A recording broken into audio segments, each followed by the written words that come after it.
Jai Gurudev, pranams, hello to everybody.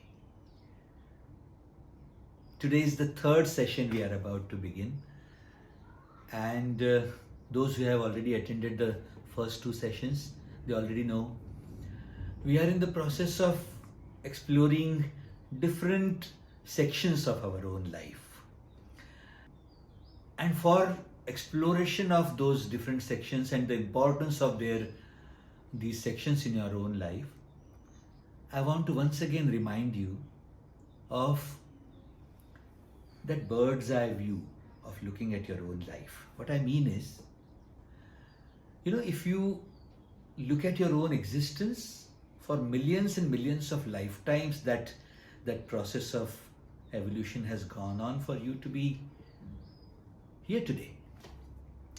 And even after having dropped this body, this eternal journey is going to continue. Now, in that process of billions of years, if that vastness of space and time is not kept in our memory, and the reference is only of this lifetime, suddenly the whole experience is so very different. What I mean is, if you feel this lifetime is the beginning and this lifetime is the end, with the birth the whole story began, and with the death it will all end, then the experience is so shallow and so narrow. The truth of life is that for you or me to be what we are today, for any soul to be what it is today, billions and billions of years have gone by for that soul to become like this. Now, once we recognize this limitlessness, the infinity of the existence, and suddenly we have this beautiful opportunity of being in the human form, and suddenly we have relationships now. In yesterday's session, we spoke about the importance of relationships and the dynamics of beautifying your relationships, making your relationships worth your while. Today we are going to discuss about what is the importance of money, what is the importance of wealth. I'm sure a lot of people will be interested. Now, look at your lives.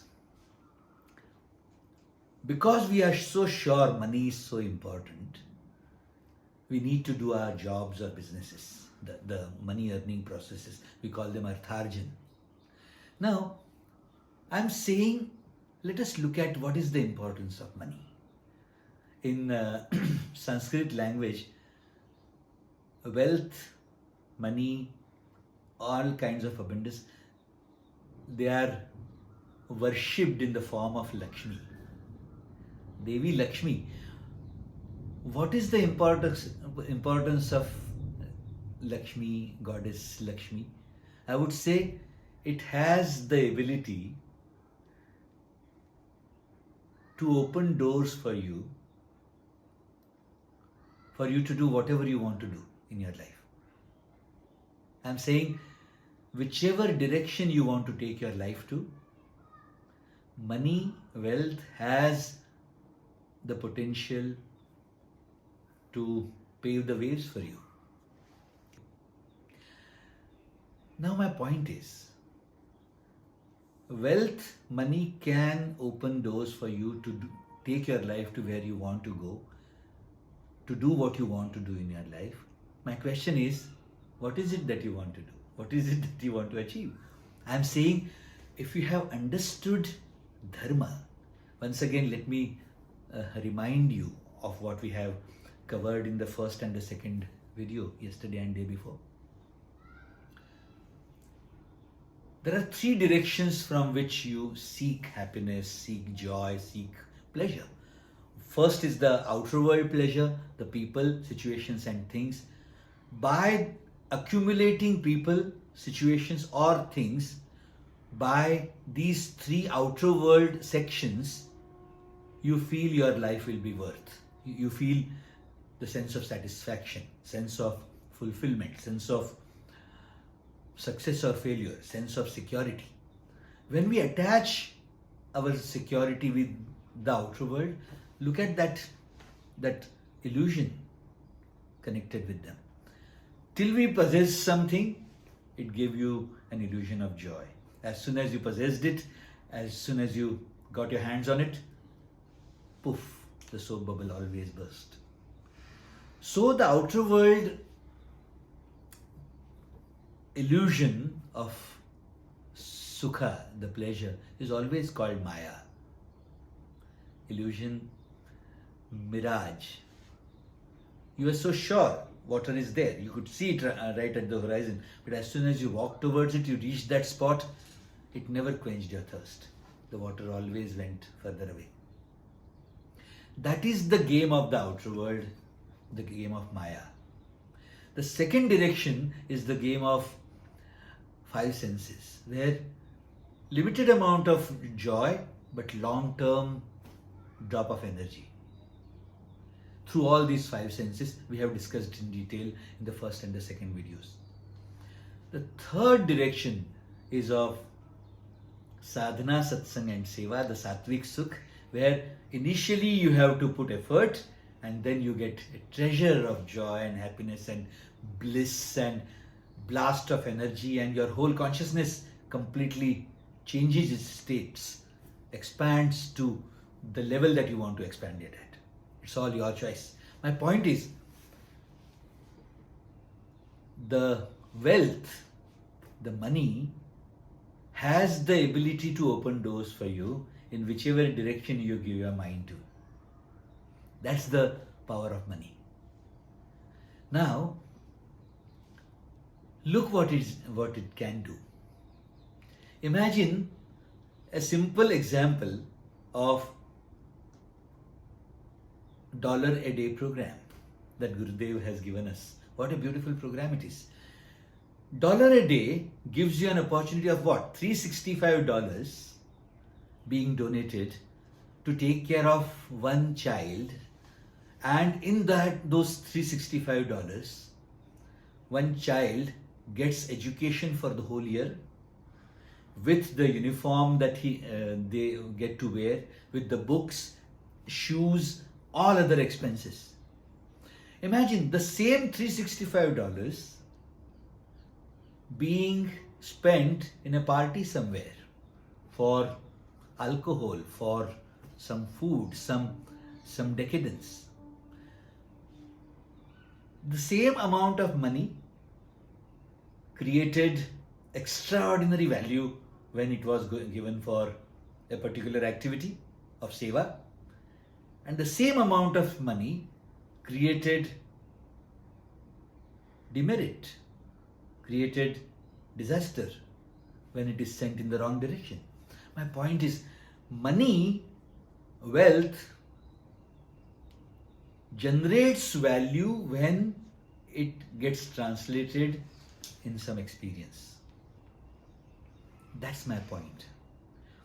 Till it doesn't get translated into an experience, it is just a paper. It's just a figure. As soon as it gets translated into experience, suddenly it generates its value. My point here is, same amount of money with a dharma-oriented person can create miracles. Same kind of money, same amount of money in a dangerous hands, and it can create disasters. We have so many examples where a wealthy family and children, if they are not diverted, groomed in the right direction with alcohol and other vices, they can create disaster. My point here is, money getting translated into an experience and suddenly it generates its value. what kind of experience it is generating is the value of the money. There's one more thing. I hope this makes sense to the people who are listening. It's a subtle reality of life. In the realm of karma, we are going to discuss this karma phal, the cause and effect. That's the subject for tomorrow's session. But I'll give you a small little introduction today. What is karma? About a particular soul, whatever emotion, whatever impression is generated in other souls' minds becomes the karma of this soul. If about this soul, I'm giving an example,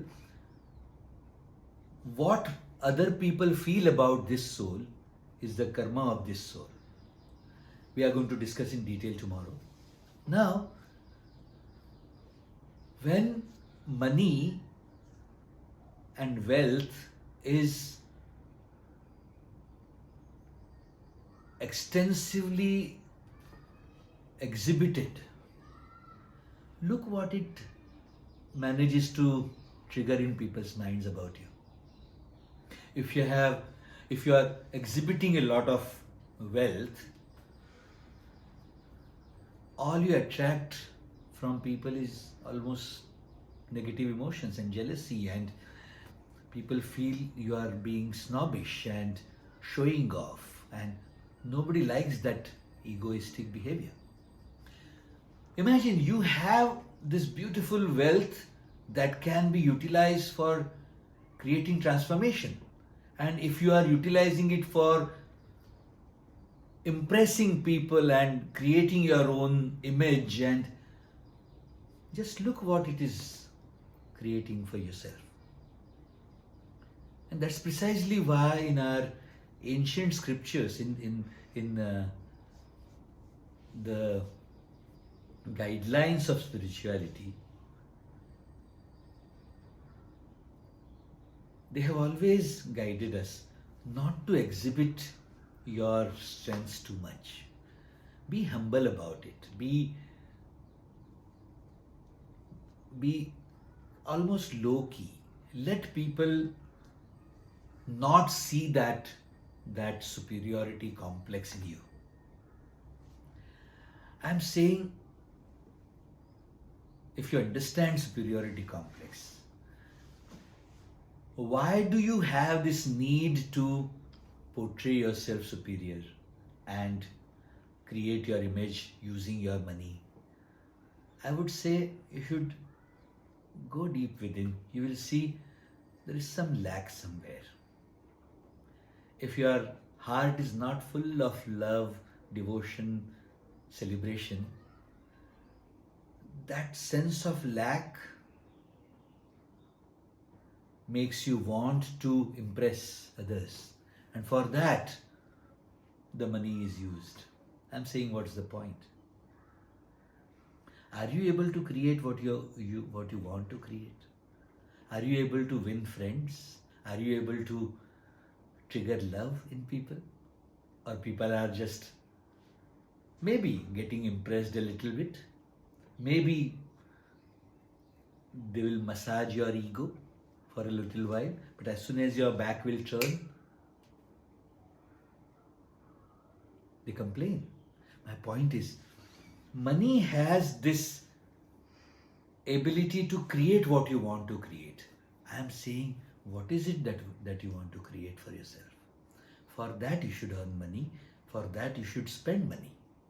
I am saying, Gurudev has given this beautiful opportunity for us. Imagine, through your contribution, maybe monetary contribution, through your contribution of wealth, if abundance and joy and celebration and beauty is created in somebody's heart, somebody's life, a beautiful merit gets created. It's called punya. We will discuss about this pap and punya, merit and demerit tomorrow. The karma phal, the cause and effect, that's the subject for tomorrow. But I am saying, through your contribution, if you are able to create something very beautiful in somebody's life, that blossoming of somebody's life generates punya, generates merit, and that merit will open doors for you for your own blossoming. My point is, money has tremendous power. Use it wisely. Earn a lot of money, but I am saying spend it wisely. It has the ability to create ways for you for moksha. It also has a dangerous ability of creating hell for you. For all these topics and bringing your mind back and bringing the minds of the readers back on track, I got this opportunity of writing this book. Gurudev has named it Celebrating Life. Book your copy, maybe today. Lots of love to everybody. Jai Gurudev.